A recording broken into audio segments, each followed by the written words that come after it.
चिया खायो बस्यो शीतलमा। समितिबाट गयौँ फिदिन पुग्यौँ, फिदिनबाट गुराँस। म त बजारमा त्यो बजारमा साह्रो ननिस्किनु पर्ने। म आमा सासु आमा परेर। So alright guys, hello guys, welcome back to my YouTube channel. आइसकेको छु आज पनि म नयाँ भिडियो लिएर। अनि अब मैले वेलकम भनेर 3 चोटि भनेको थिएँ, त्यो भएन अरे, त्यही भएर हेलो भनेर 3 चोटि भनेको। अनि वेलकमलाई पनि 3 चोटि भनेको। सबैजनालाई वेलकम छ मेरो ब्लगमा। अनि सर्वप्रथम डिस्क्रिप्सनमा रहेको च्यानललाई सबैले सब्सक्राइब गरिदिनु होला। त्यो पनि मेरै च्यानलहरू हो है। मैले अरू यो विभिन्न के भन्नु, यो यसको क्याटेगोरी मेरो भ्लगिङ छ भने अरू क्याटेगोरी फाल्टो छ नि त। त्यही भएर मैले विभिन्न प्रकारको भ्लगहरू बनाउँछु, विभिन्न प्रकारको भिडियोहरू बनाउँछु। ट्राभल सम्बन्धी छ है, ट्राभलको लागि त्यहाँनिर मेरो अर्कै च्यानल छ, एआई भिडियोको अर्कै च्यानल छ। अनि तपाईँहरूलाई टेक्निकल सम्बन्धी कुनै यही युट्युब सम्बन्धीको ज्ञानहरूको लागि पनि फाल्टै च्यानल छ। डिस्क्रिप्सनमा गएर हेरिदिनु होला। अनि आज म कोकुलाई अस्ति कोकु उता जाँदा के गर्नुभयो भनेर सोध्नुलाई आएको छु। अनि तिम्मा पनि हुनुहुन्छ यहाँ। तिम्मा हजुर के गर्दै हुनुहुन्छ? त्यतिकै भाइ यहाँ खुट्टो चिलायो। खुट्टो चिलायो? खुट्टो चिलाएर मर्ने बेला भयो। गाह्रो छ होइन तिम्रो गाउँघरमा? गाह्रो त घाँस काट्दाखेरि कति गाह्रो हुन्छ। अघि अम्बिसो काट्दा तिमीहरूले कति गाह्रो भयो। स्याक भने 1.5 घन्टा जति लाग्यो। उच्चो पनि थुत्याउन होला है। थुत्याउन 1.5 घन्टा जति लाग्यो त्यति काट्नु। अरू सितौला तलै गर्दै बस्छ। अनि आशिष र म भुँडी पल्टाउँदै बस्दा कसको ठुलो भन्दै, भुँडी कसको ठुलो भन्दै नि। आजको कत्रो छ है देखायो? झन् ठुलो भएछ नि आशिषको त। कत्रो अरे? काठमाडौँबाट आउँदाखेरि विदेशबाट आउँदा भन्दा अहिले ठुलो भएछ भुँडी। गनेउलाको आन्द्रा जस्तो। अस्तिमा अब के गर्नुहुन्छ? म त अब घाँसहरु काट्नु पर्ने। लु पास। छैन भाइ। अनि एकदिनमा होतै जान्छु नि चाल्नु के छ अनि कोकु? बसिरहेको छु, घाम चर्को लागेर बसेको। गर्मी आइसक्यो? गर्मी आज साह्रो गर्मी छ, बाहिर निस्किनु नसक्ने गरी। चिया खायो बस्यो शीतलमा। अनि के छ अनि सुटिङ सक्यो तपाईँको? अब सकियो होला, राम्रो भयो नि नराम्रो भयो नि सकियो होला।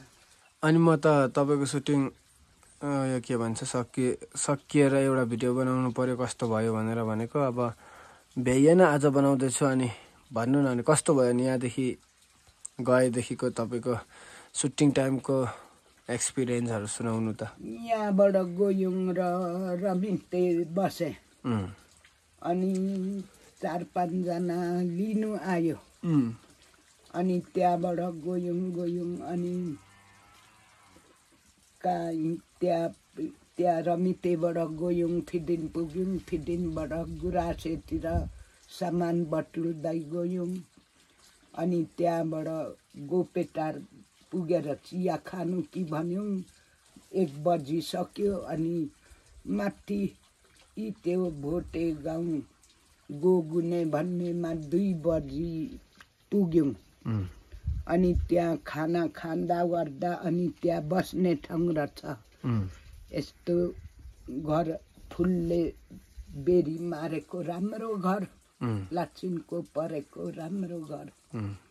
अनि त्यहाँ भारी सारी छोड्यौँ। अनि दोकानको सामानहरू बोक्नेले बोक्यो। अनि गयौँ टाढो उकालो।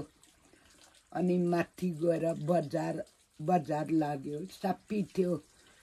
केलाङ माङलाङहरू, लिम्बू नाच जम्मै थियो। अनि त्यहाँ म त बजारमा त्यो बजारमा साह्रो ननिस्किनु पर्ने। म आमा सासु आमा परेर। अनि म कोठा बसेर हेर्नु पर्ने। अनि त्यहाँबाट त्यतिकै गर्दै रात पर्यो। अनि म त्यो हामीहरू बस्ने घरको साइली र म त अलिअलि घाम हुँदा आइगयौँ नि। आयौँ अनि त्यहाँदेखि आएर भात बनाउनु थाल्यो। फसी बसाउँदै म एकछिन आगो तापेँ। अनि एकछिन सुतेँ। अनि त्यहाँबाट भरे 2 बजी कि 1 बजी रातदेखि चाहिँ मेरो पालो आयो। अनि के बोल्नु पर्ने, अब पश्चिमबाट पाहुना आउने भरे 1-2 बजीदेखि फेरि मेरो आयो। अनि निस्केकै नि हेर्नु पर्ने। पश्चिमको पाहुना आयो, नानी गुन्द्रीहरू अछ्याइदेऊ भन्नु पर्ने। अनि त्यसो भन्दै बस्नु पर्ने नि केहरू राम्रै भयो। त्यो गाईकार नानीले कोकुलाई साह्रो रातभरि तकलिफ भयो भन्थ्यो। त्यति साह्रो त लागेन, माथि हिँडेर जाँदा चाहिँ साह्रो भयो, साह्रै पर्यो। अनि त्यहाँबाट भोलि बिहान अब 10-11 बजीसम्म फेरि भयो। अनि त्यहाँदेखि 11 बजेर हिँडेको नि निन्द्रा सोरी। अनि कोनी कहाँ निस्किएर खाजा खायौँ, थाहा पनि छैन। के खानुभयो खाजा? के खानु, भुटेको मकैहरू किनेर थुक्पाहरू खायौँ नि।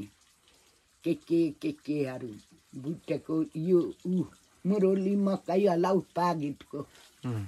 भुपेनले 2-3 पाकिट किनेर त्योहरू खायौँ, थुक्पाहरू खायौँ। अनि त्यहाँबाट आएको नि। कहाँ आउनुभयो? फिदिम? एकैचोटि फिदिम त्यहाँबाट। अनि कस्तो भयो बाटोमा? राम्रै आउँदा जाँदा मजै भयो? पानी परेको परेन उता? पर्यो, राति त पर्यो, बिहान अलिक उग्रियो, राति आयो। पानीमा पनि सुटिङ भयो? यस्तो यता उँधो किचन रहेछ, लामो बस्ने ठाउँ, यता उँभो नि बस्ने ठाउँ थियो। म त यस्तो बलेसीमा मुढामा जम्मैले नि समय ल्याउँदै राख्दै 1-2 बोली बोल्नु पर्ने। अनि त्यो हिरोसित यता पर त्यो फुलले छेलेको कोठाभित्रबाट कोनी फोटो खिच्नु पस्दै निस्किँदै 2-4 खेप हिरोले समाउँदै निकाल्दै, नदेखिने नि फुल झरेर मान्छे उता फुल पन्छ्याउँदै निस्किँदै सफी फोटो खिच्यौँ त्यो नानी हिरोसित नि। हिरोको नाम के हो? बिर्सिन्छु, आउँदैन। डोना थापा मगर। डोना थापा मगर अरे मिलापी भर्खरै पनि। हिरोनी लिम्बुनी नि नाम चाहिँ? लु नाम त क्या हो? अनि अर्को हिरोको नाम कुन हो? अर्को हिरो नि अब कतिजना हिरो थियो त्यहाँ? एउटै थियो नि। अरू चाहिँ गुन्डा भन्ने त्यही फुङ्से दाई होला। अनि त्यो गुन्डा हो त हिरै होइन? हिरै होला। अनि सबै हिरै भएपछि गुन्डा त रोल मात्रै त हो नि, हिरो त सबै हिरो हो नि। होला नि। तपाईँ पनि हिरो नि हो, रोल मात्रै आमाको हो होला। अब के जान्नु, म त बुढेसकालमा जान्नु छैन। बुढेसकालमा फिल्म खेल्नु हुँदैछ? के भयो के भयो? के गरिस् को नि ठाउँ गाउँ पनि संसार देखाइस्। बुढेसकालमा म जान्दिनँ। किन जान्नुहुन्न हो? साह्रो यसपाल त टाढो नि, मजा नि भो, हिँडाइ मात्रै भएन हौ। तपाईँ स्ट्रङ हो नि त, हिँडेर पनि त्यत्रो पुग्नु भनेको नि खतरा होइन त? आउँदा पनि पो हिँडेर त, तर आउँदा त त्यो नानीले बाटो देखेको रहेछ। अलिक तल झरेर उताबाट यसो अरालो यसो आयौँ, मजा भयो। हिँडेर पुग्दिनँ होला, कहाँ लडी जान्छु भनेको त नलडी पो आइपुगे। जान्दै कठिन पर्यो, जान्दै।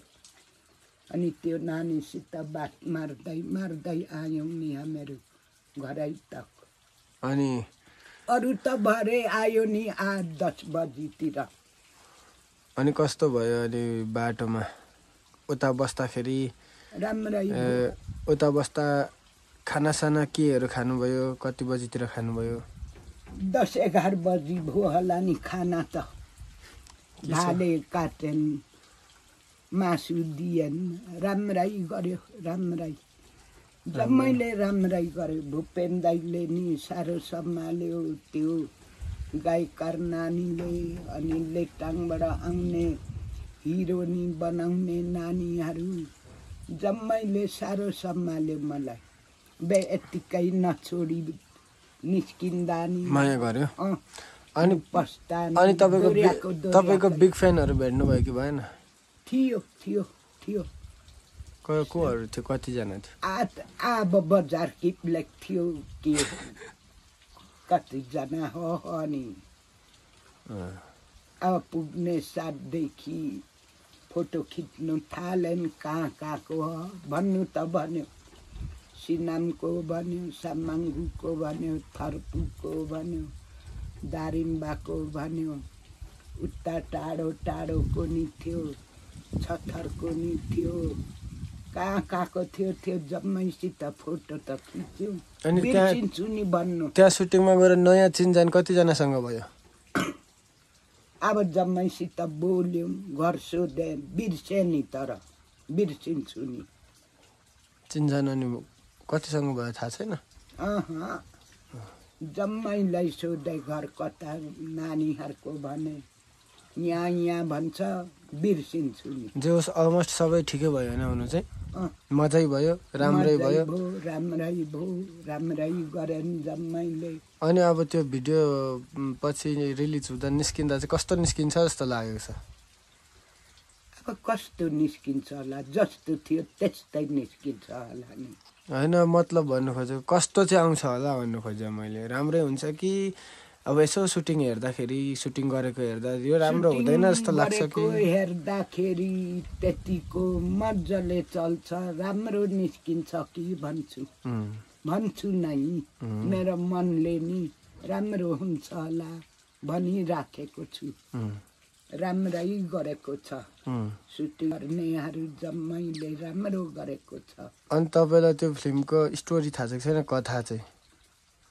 थाहा छ होला हो सुरुबाट त्यो त्यो त्यो भिडियोको स्टोरी के छ कसो छ कहाँबाट कहाँ हुन्छ कहाँबाट कहाँ हुन्छ भन्ने थाहा छ कि छैन अनि थाहा छैन नि सुने नि बिर्सिहाल्छु अनि के अनि गयो अनि तपाईँको रोलमा यसो प्ले भयो त्यति नै होला नि सुने नि बिर्सिन्छु भन्नु जान्दिनँ मैले राम्रो गर्यो अनि नै मलाई राम्रो लाग्यो साह्रो खुसी लाग्यो सबैले लाग्यो घरको मान्छेले पनि राम्रो गर्यो आगो ताप्नु लाएर भित्र बोलाएर जम्मैले राम्रो गर्यो माथि त्यो बजारमा चाहिँ अब यहाँ छिनको छिन चिया खाउँ लागेर परान जाँड खानेले त खायो चिया चाहिँ तङ्बानी खायो चिया थिएन अनि को त्यो लेटाङको नानी हो कि कसले अलिक तल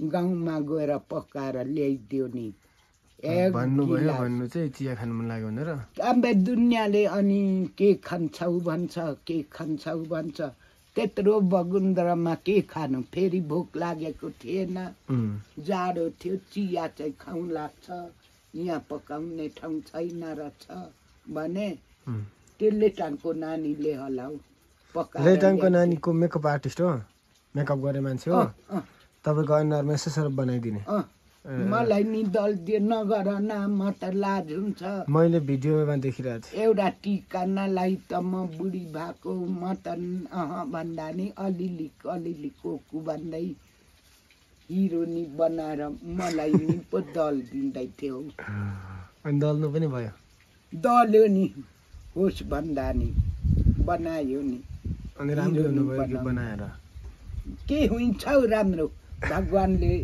जस्तो बनायो त्यस्तै नि त्यसै भन्नु हुँदै थियो त्यहाँ पनि तपाईँले त्यसै भन्छु अनि बनाउँदा राम्रो हुन्छ त भगवानले जस्तो बनायो त्यस्तै नि जस्ट अलमोस्ट सबै राम्रै भयो होइन त राम्रै भयो साह्रो खुसी लाग्यो राम्रो भयो यो त साथै ब्लग पनि यति नै बनाउँ आज खुसी सकेसम्म अब जहाँ मेरो मनमा खुसी लाग्यो किनेर त्यतिको भिडियो चल्नु पर्ने चल्छ नै चल्छ भन्ने छ मलाई।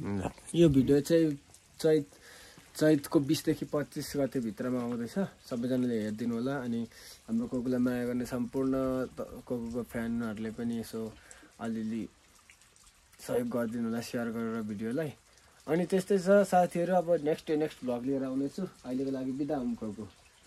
By by. बाई।